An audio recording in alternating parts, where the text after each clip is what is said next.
Hope you're good today. It's cold here though. Like if you're not in Wichita, I don't know what the hell happened. Like it just broke off cold. There was literally like kind of snow on a rooftop when I was driving here. I was like, holy cow. It's not supposed to do that right now. We're supposed to be sunshine and flowers and all that shit. It ain't happening today.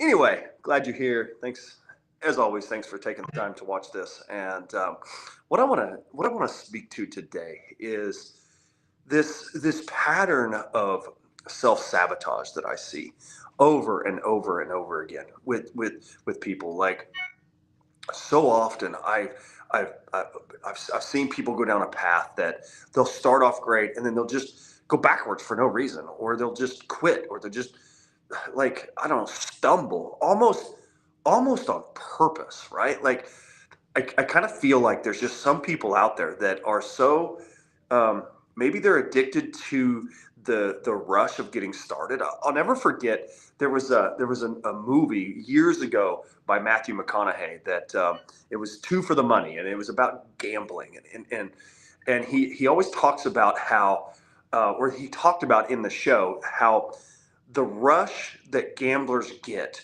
the moment they decide to place the bet is bigger than the win or the loss. It's that fuck it feeling, right? Like I'm just going to go for it. And I wonder if people that self sabotage kind of do that, right? Like maybe it's that I don't know. Back in the day, you remember when you used to go like buy a new planner?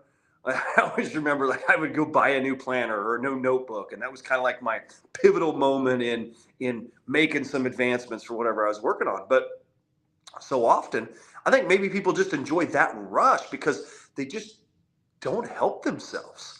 And the issue with it is oftentimes it doesn't even affect them. It doesn't affect the people that we think need help. It affects us.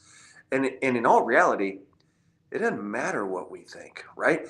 Unless somebody is truly ready to change, like they just, no matter what, I can't take it any longer, then they're not going to change.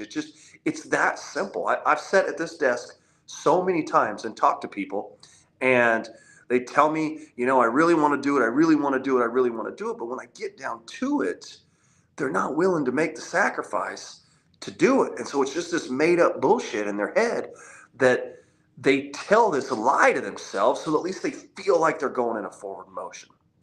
And so I had to really learn to not care in a way, like not, I guess care is not the right word, not put my emotion into them, because if I would get whiplash in my day to day with people that start and stop and start and stop and start and stop. And I just had to like become immune to it and just continually just keep pushing and pushing and pushing. And every time somebody quits, I'm gonna clue you on a little secret that I say in my own head to keep me right is I giggle a little inside my head now. I had to switch it.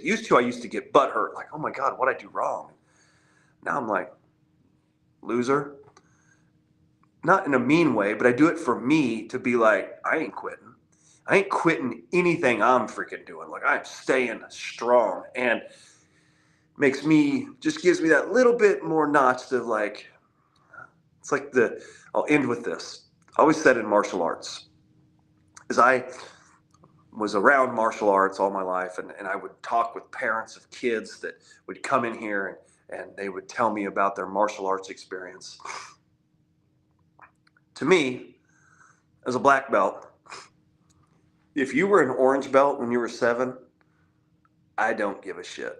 In fact, I think you're kind of a ding dong if you express that to me, because in my brain, I don't hear how amazing you must have been to be an orange belt at 7. I hear you fucking quitter, you didn't make it to black belt. That's what I hear because I got to black belt. And so let that marinate around in your head just a little bit. Next time you want to bail out, the next time you want to quit, or somebody quits on you, just level set it. Change the narrative. That's what I got. Peace out. Make it a good day.